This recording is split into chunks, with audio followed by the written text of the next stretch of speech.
తిరుమలలో ప్రతి సంవత్సరం 1,00,00,000 మందికి పైగా తలనీలాలు సమర్పిస్తున్నారు.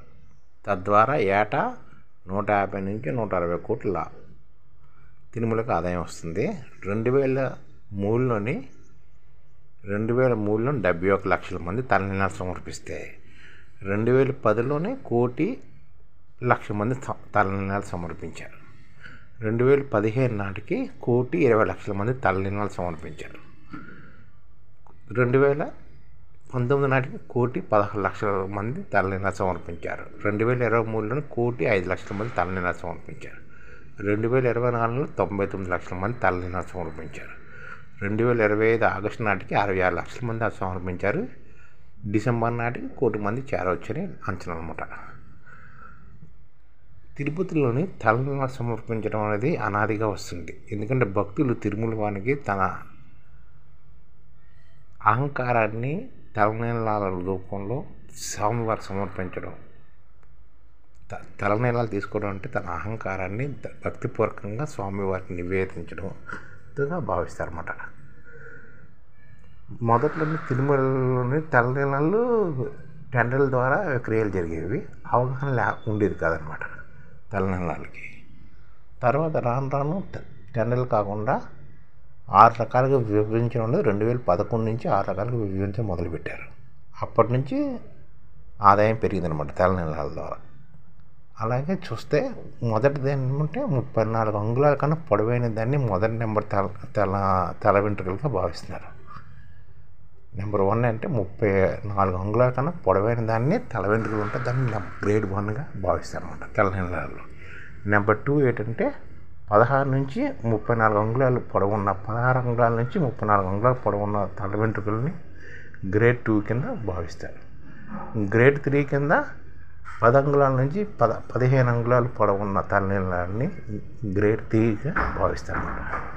గ్రేడ్ 4గా 5 అంగుళాల నుంచి 9 అంగుళాల లోపు ఉన్న దాన్ని గ్రేడ్ 4గా భావిస్తారన్నమాట.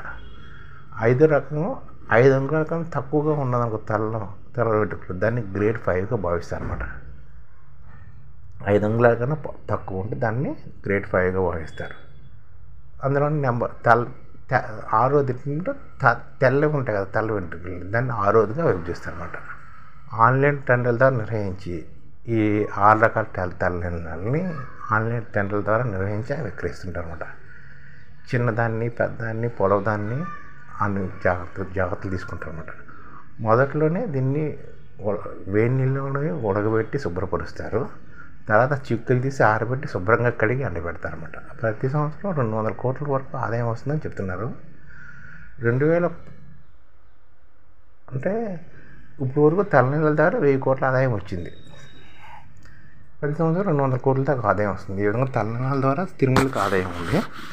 అలాగే అంతేకాకుండా తిరుమల అనేది ఒక చిన్న కంపెనీలను కూడా దాటేసినంత ఆదాయం సంపాదిస్తుంది. నెస్లే అసెట్స్ 1,96,000 కోట్లు అయితే, ఓఎన్జీసీ 1,76,000 కోట్లు అయితే, ఎన్టీపీసీ 1,56,000 కోట్లు క్యాపిటలైజేషన్ అయితే market cap, coal India 1,56,000 market cap అయితే, మహీంద్రా 1,53,000 మార్కెట్ క్యాప్ అయితే, ఒక తిరుపతి మార్కెట్ క్యాపే 2,50,000 దాకా ఉందని మార్కెట్ రేట్ ప్రకారం. 11 టన్నుల బంగారం ఉంది. దాని విలువ దాదాపు 53,000 కోట్లు ఉంటుంది. అలాగే 15,000 కోట్ల డబ్బులు డిపాజిట్స్ ఉన్నాయి. 960 ప్రాపర్టీస్ ఉన్నాయి. మార్కెట్ రేట్ ప్రకారం ఇవన్నీ 2,50,000 అని లెక్కేస్తున్నారు. 2,50,000 కోట్లు లెక్కేస్తున్నారు మార్కెట్. కానీ మార్కెట్ రేట్ కాకుండా ఇంకా చూస్తే ఇది 5 లక్షల కోట్ల రూపాయలకు విలువగా ఉంటుంది అన్నమాట తిరుపతి. ఇలాగా తిరుపతి ఆదాయం ఉంది. అంత ఆదాయం ఉంది కాబట్టి తిరుపతిని మనం ఒక బ్యాంక్ కింద భావించవచ్చు.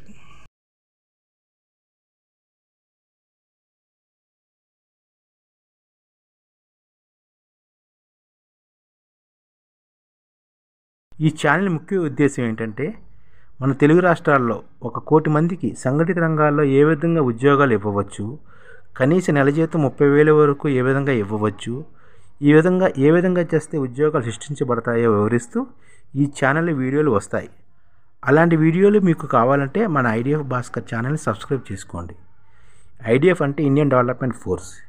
ఈ వీడియోలు చూసిన తర్వాత మీకు నచ్చితే లైక్ చేయండి, మీ ఫ్యామిలీ మెంబర్స్కి షేర్ చేయండి మరియు మీ ఫ్రెండ్స్కి షేర్ చేయండి. Thank you. నమస్కారం.